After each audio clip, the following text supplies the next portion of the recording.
Hello students, मैं हूं कुशल बर्नवाल और आप सभी का आपका अपना चैनल मैथ्स ओरिजिन में बहुत बहुत स्वागत करता हूं।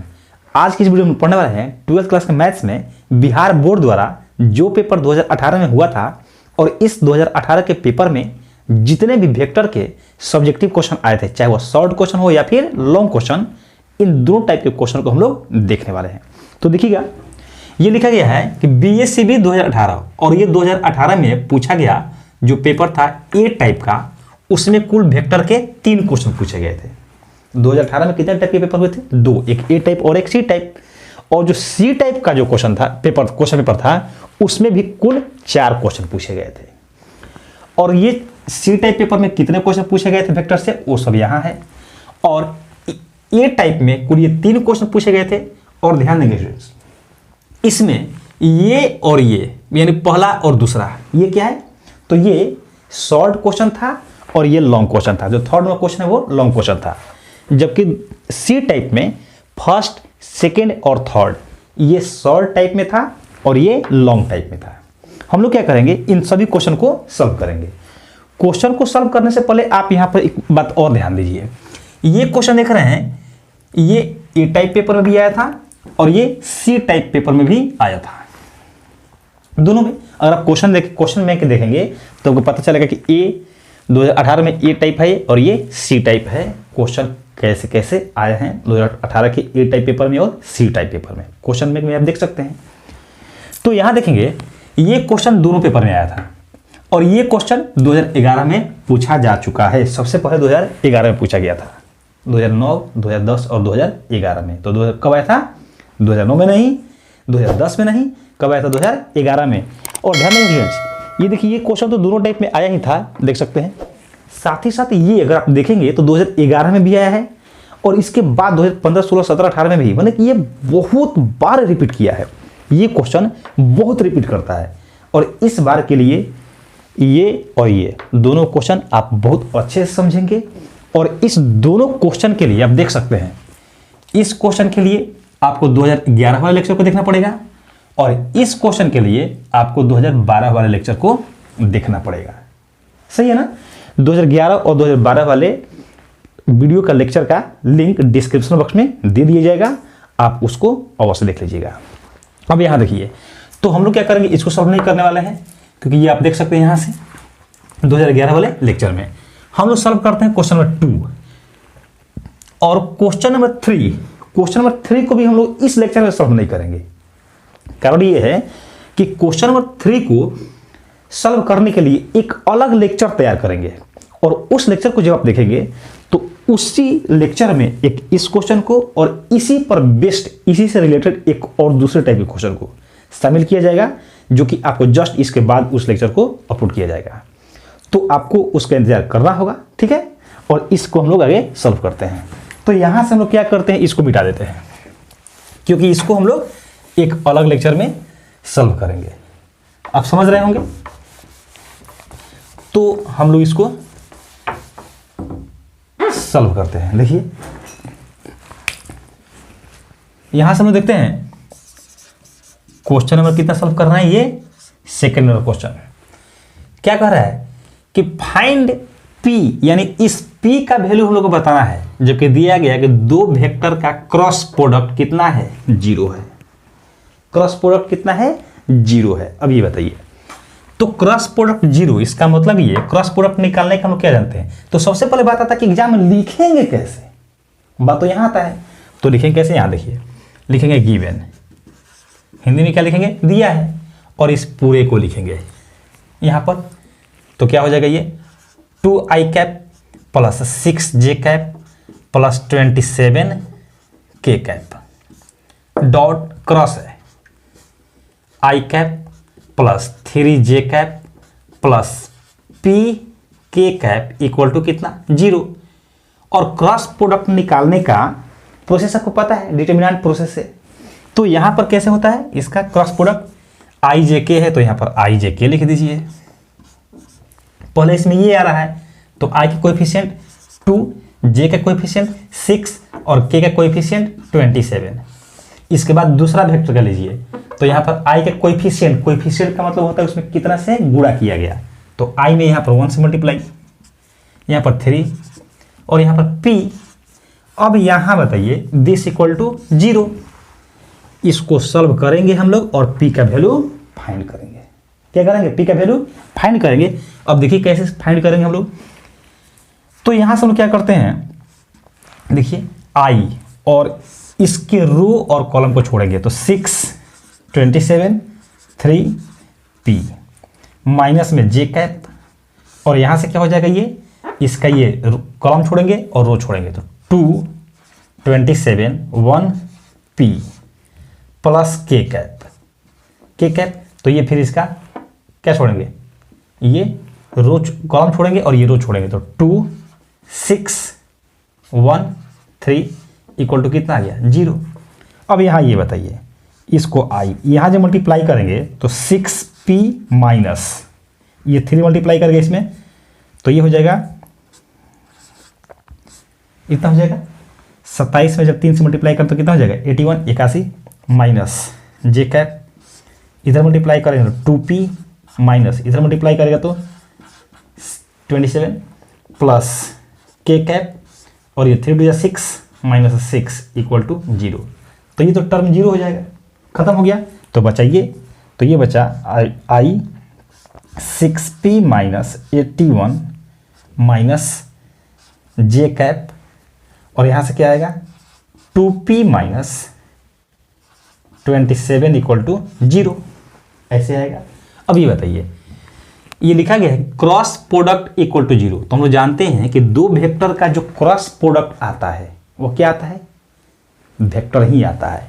तो यहाँ पर कुछ नहीं लिखा गया, मतलब क्या है, ये 0 वेक्टर है। क्या है, ये 0 वेक्टर है। तो दिस इक्वल टू हम लोग ये क्या हो जाएगा, 0 वेक्टर। आप इधर लिख सकते हैं, अगर 0 भी लिखते हैं तो भी कोई दिक्कत नहीं है, बात वही होगा। तो ये हम लिख देते हैं ऐसे। अब ये बताइए इसका मतलब क्या हुआ, इसका मतलब ये हुआ कि अगर इधर 0 वेक्टर है तो इसका मतलब ये होता है कि इधर i का कोएफिशिएंट, j का कोएफिशिएंट और k का कोएफिशिएंट 0 के बराबर होगा। फिर समझिए क्या बोलता है, क्या बोले कि अगर इधर 0 हो और इधर कोई वेक्टर हो तो इसका मतलब क्या होता है कि i का कोएफिशिएंट, j का कोएफिशिएंट और k का कोएफिशिएंट क्या होगा, 0 होगा। तो इधर i का कोएफिशिएंट क्या है 6p माइनस 81, इधर j का कोएफिशिएंट माइनस मल्टीप्लाई कर देगा तो माइनस 2p प्लस 27 हो जाएगा ना ऐसे। तो आप किसी एक के कोएफिशिएंट को 0 के बराबर कीजिए, या तो j के कोएफिशिएंट को या फिर i के कोएफिशिएंट को, क्योंकि k वाला टर्म तो है ही नहीं, दोनों में किसी एक को बराबर करेंगे आपका आंसर आ जाएगा। तो हम क्या करते हैं, इसी को बराबर कर देते हैं। तो जब इसको बराबर करेंगे तो लिखेंगे therefore 6p minus 81 equal to 0, ऐसे आएगा ना। तो यहाँ क्या लिखेंगे 6p इक्वल टू 81। तो यहाँ से क्या हो जाएगा, देयरफॉर p इक्वल टू 81/6, 3 से ये कट जाएगा तो ये हो जाएगा 27/2 एंड दिस इज आंसर। तो ये रहा p का वैल्यू। अगर आप यहाँ से इक्वेट कर देना तब भी यही आता। बात अच्छी समझ में आया। तो हम लोग ये देखें कि अगर दो वेक्टर का क्रॉस प्रोडक्ट 0 हो, जैसे क्वेश्चन दिए गए हैं, तो इसमें p का वैल्यू हम लोग कैसे फाइंड करेंगे। ठीक है, अब आते हैं इस सी टाइप के क्वेश्चन में। तो यहाँ पर ये फर्स्ट और सेकंड क्वेश्चन का सॉल्यूशन तो आप यहाँ से देख सकते हैं। अब आता है क्वेश्चन नंबर 3। तो क्वेश्चन नंबर 3 को देखिए, सॉल्व करते हैं क्वेश्चन नंबर 3 को।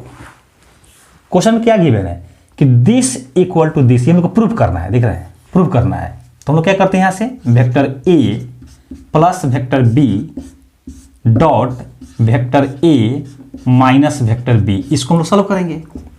तो क्या करना है हम लोग का, डॉट प्रोडक्ट।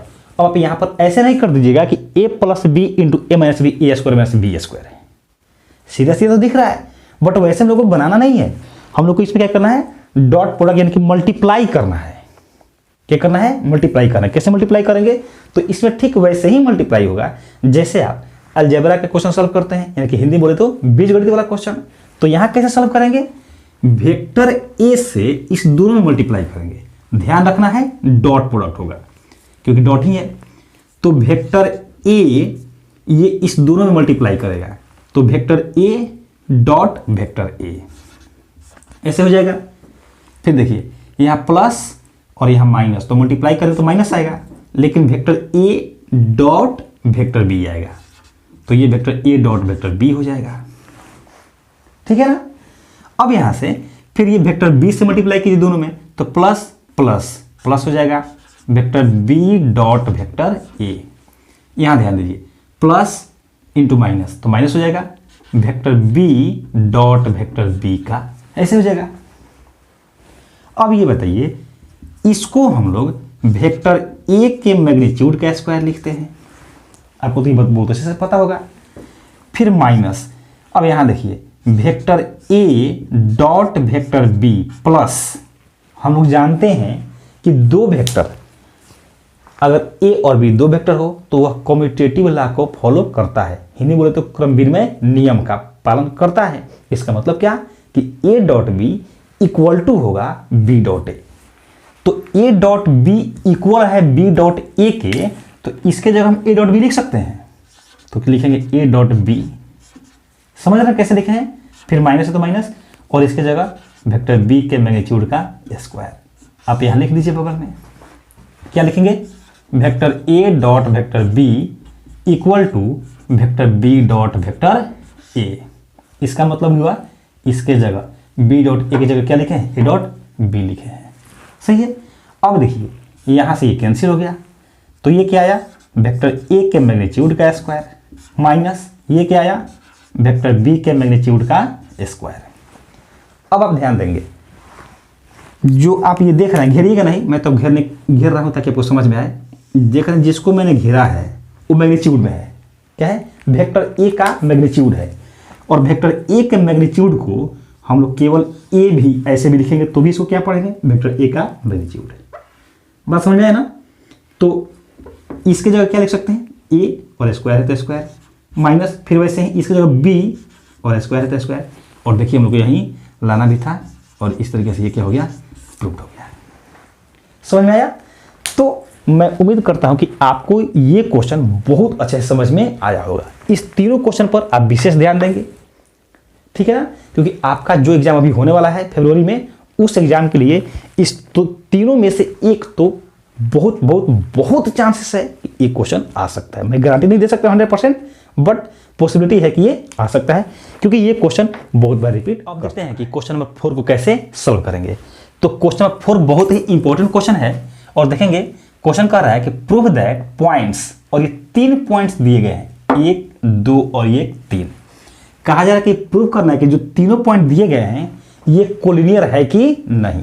तो थोड़ा सा ऐसे समझिए, let -2i cap plus 3j cap plus 5k cap comma i cap plus 2j cap plus 3k cap and this 7i cap minus k cap, ऐसे आर द 3 vectors, 3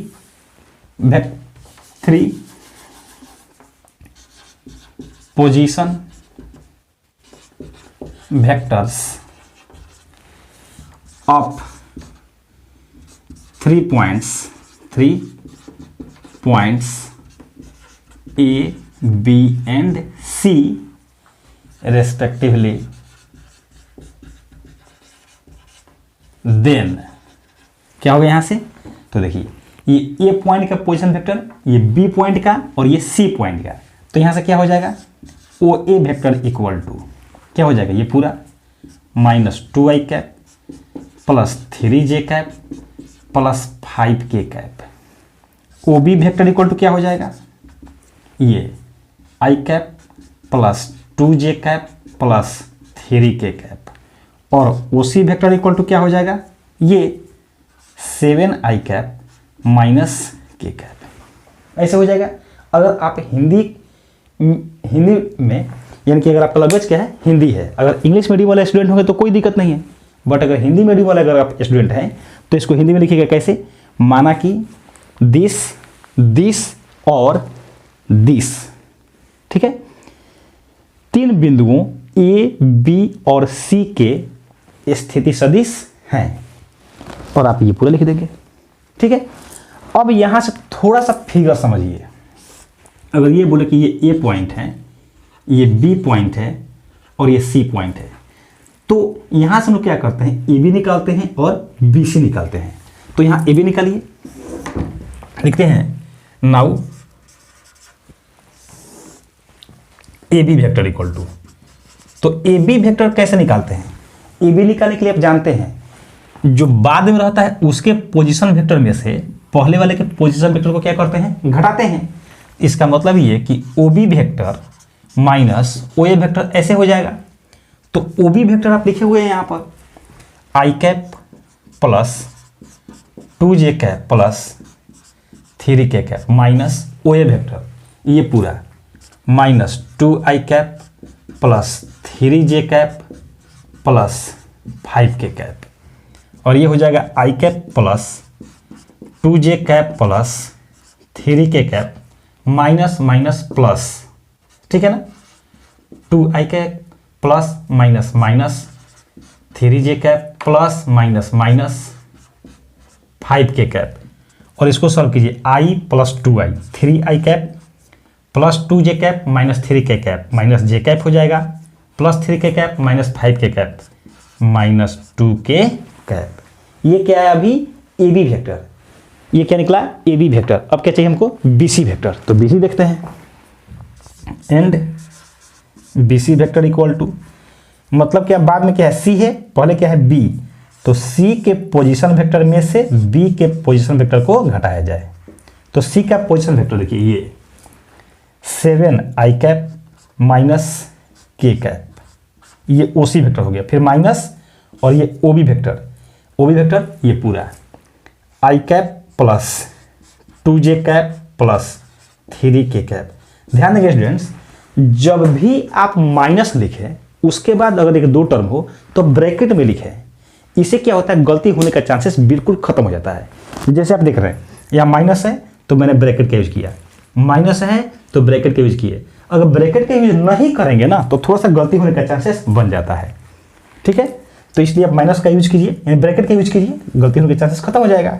तो ये क्या रहा है, 7i cap minus k cap minus i cap minus minus plus minus 2j cap minus plus minus 3k cap. अब ये कितना आया, तो देखिए 7i कैप में से एक i कैप घट जाएगा, 6i cap minus minus k cap, और यहाँ देखिए माइनस में क्या है 3k कैप, और यहाँ क्या है माइनस k कैप, तो माइनस में 4k कैप, लेकिन यहाँ पर है पहले माइनस 2j कैप और माइनस 4k कैप। थोड़ा सा अब यहाँ पर और ध्यान दे दीजिए, थोड़ा सा बस खत्म ही हो रहा है। उसके बाद यहाँ आप समझ रहे हैं किधर से किधर लिख रहे हैं, पूरा मिटाना पड़ता है इसलिए हम लोग ऐसे कर दे रहे हैं। ठीक है, देखिए यहाँ से क्या आएगा, इस पूरे में से 2 कॉमन ले लिए जाए क्या, जैसे ही 2 कॉमन लेते हैं तो ये क्या आएगा, यहाँ से आएगा 3i कैप माइनस, यहाँ से 2 कॉमन हो गया तो j कैप माइनस, यहाँ से 2 कॉमन हो गया तो 2k कैप, और ये है क्या, BC वेक्टर। समझ रहे हैं। अब ये बताइए कि ये जो 3i cap minus j cap minus 2k cap है, क्या ये है किसके स्थान पर, AB के स्थान पर। तो इस तरीके से BC equal to 2AB vector आ गया ऐसे। तो यहां से हम क्या देख रहे हैं कि अगर BC इक्वल टू 2AB आ गया तो यहां से हम देख ये रहे हैं कि ABC क्या है, पैरेलल है। मतलब ABC पैरेलल नहीं है, अगर BC और 2AB आया तो इसका मतलब ये हुआ कि BC AB के पैरेलल है। BC क्या है, AB के पैरेलल है। फिर समझिए BC क्या है, AB के पैरेलल है। तो लिखेंगे 10 इस प्रकार AB vector and BC vector are parallel to each other. इसका मतलब क्या हुआ कि जो AB वेक्टर है और BC वेक्टर है ये एक दूसरे के पैरेलल है, हिंदी बोले तो समानांतर है। तो इसका हिंदी हो जाएगा इस प्रकार, वेक्टर AB और वेक्टर बी सी एक दूसरे के समानांतर है। और तब यहाँ लिखेंगे हेंस, यानी कि अतः गिवन पॉइंट्स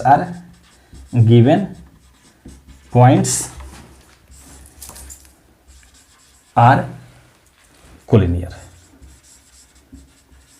यानी क्या ए बी सी क्या हो गया, कोलिनियर हो गया। हिंदी में क्या लिखेंगे, अतः दिए हुए बिंदुए क्या है, संरेख है, दिए हुए बिंदुए संरेख है। तो मैं उम्मीद करता हूं कि आपको इस लेक्चर में जो भी क्वेश्चन ये सब बताया गया आपको बहुत अच्छे समझ में आया होगा। अगर वीडियो अच्छा लगा तो वीडियो को लाइक कीजिए और दोस्तों के साथ भी अवश्य शेयर करें। किसी प्रकार का कोई अगर आपको डाउट रहता है या कुछ भी आपका सुझाव हो तब कमेंट बॉक्स में कमेंट करके अवश्य बताएं, उसका रिप्लाई अवश्य किया जाएगा। साथ ही साथ चैनल पर नए हैं तो चैनल को सब्सक्राइब करके बेल आइकन को भी अवश्य प्रेस कर लीजिएगा, जिससे आने वाले वीडियो नोटिफिकेशन आपको मिलता रहेगा और आपका तैयारी अच्छे से चलता रहेगा। Thank you so much for watching this video.